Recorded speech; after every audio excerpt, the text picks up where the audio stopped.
Today is November 15th. It is day number 40 since the war between Israel and Hamas and Hezbollah has begun. Let's take a first-hand look into what Israelis are reading in the Hebrew newspapers. Yediot Achronot. The first headline, הפערים בדרך לשחרור חטופים, the gaps on the way to the release of the hostages. So according to reports, there's dispute between Hamas and Israel regarding the exchange. Israel is demanding a certain number of terrorists being released and a certain number of hostages being released in exchange, while Hamas is asking for different terms, higher numbers, that Israel is not agreeing to. Next, שלטון חמאס ברצועת עזה הפסיק להתקיים. The Hamas governance in Retzuat Aza has stopped. It's not being governed. There's no governance anymore of Hamas. Next article. This is the last letter of an admirable high school principal that fell in the Gaza war. Ima ve'aba. אנחנו נלחמים כתף אל כתף בלב אחד, father and mother. We are fighting shoulder to shoulder with one heart. And the feeling is like in Mount Sinai. He says, I feel your prayers are protecting me. And he was killed in the last few days. More of the heroes of Israel, the fighters that have fallen in the war. So to the first article, it reads, Makat machatz, a knockout punch, l'shilton Hamas, to the governance of Hamas. It says, after 16 years and 5 months, Gaza is not in the hands of Hamas anymore.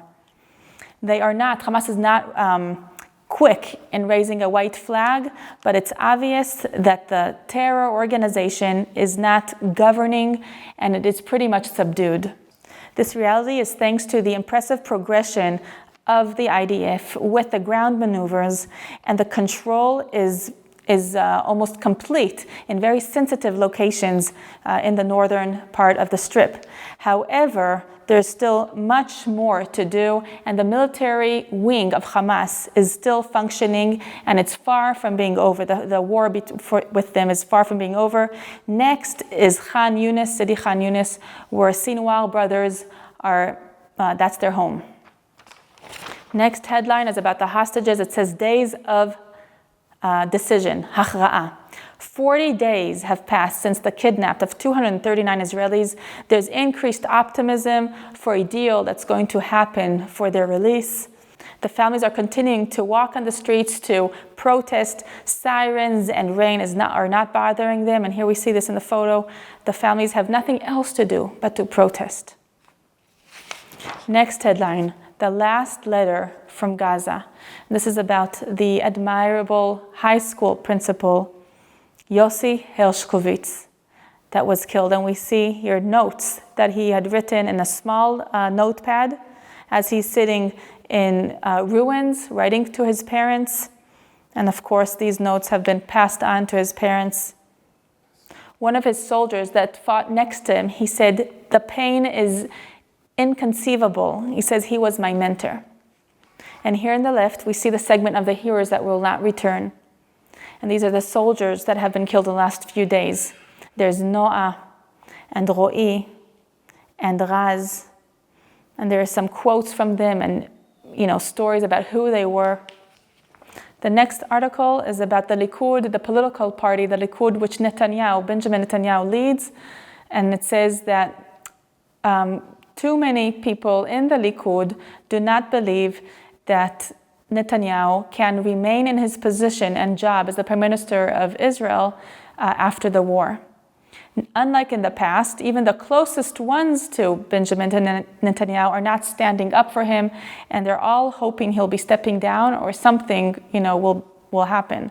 But everybody is waiting to see how the war ends. No one is acting yet. This article is about the Orthodox community in Israel. It says, Hashinui shel hachevra hacharedit, the change of the Orthodox community. And they are Orthodox in Hebrew, it's called Charedim. Charedim is also anxious. So there's a play on word here. It says, anxious for the future of the country, or Orthodox for the future of the country. And more Orthodox people are volunteering and enlisting to serve in the Israel Defense Forces. Next, Biden tachat lachatz. Biden is under pressure, and so many political figures are asking him to change his policy towards Israel. It's not what they voted for. Down here is about the concern in Ukraine. Ukraine feels forgotten. The focus of America is towards Israel, and it's not towards them anymore. Next, it reads, Hafganat Anak beWashington, a huge protest in Washington. Over 200,000 Jews and Israelis are protesting pro-Israel for the release of the hostages against anti-Semitism. It is the largest protest in America so far since the beginning of the war. It happened under strict and heavy security, but that did not stop them. They continue to protest. Here in the last page, there's a daily segment of the hostages, Chatufim. And here in the photograph is a picture of Andrei Kozlov, 27 years old, a new immigrant from Russia. Here's his wife and mother, who are hoping Israel will work hard for his release. Haaretz newspaper has in a headline also the hostages and the release of the hostages, the vigils and the demonstrations.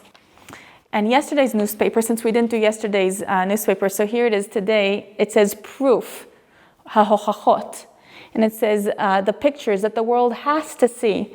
IDF spokesperson is revealing a dramatic proof of the tunnels that are under Rantisi Children's Hospital in Gaza. And they're using the hospital as a headquarters for terror and for ammunition. And they even saw that that's the place where hostages were held for a while. In Israel, they hope that there is legitimacy and time to continue the ground maneuvers in Gaza because of this. And the next photo is about Golani. It's a division in the IDF that's in the Hamas parliament, taking over and showing victory in a way. So these have been the headlines in the Hebrew newspapers. For more stories, go to All Israel News. Follow us on social media and YouTube. This is Rotem Magen for All Israel News.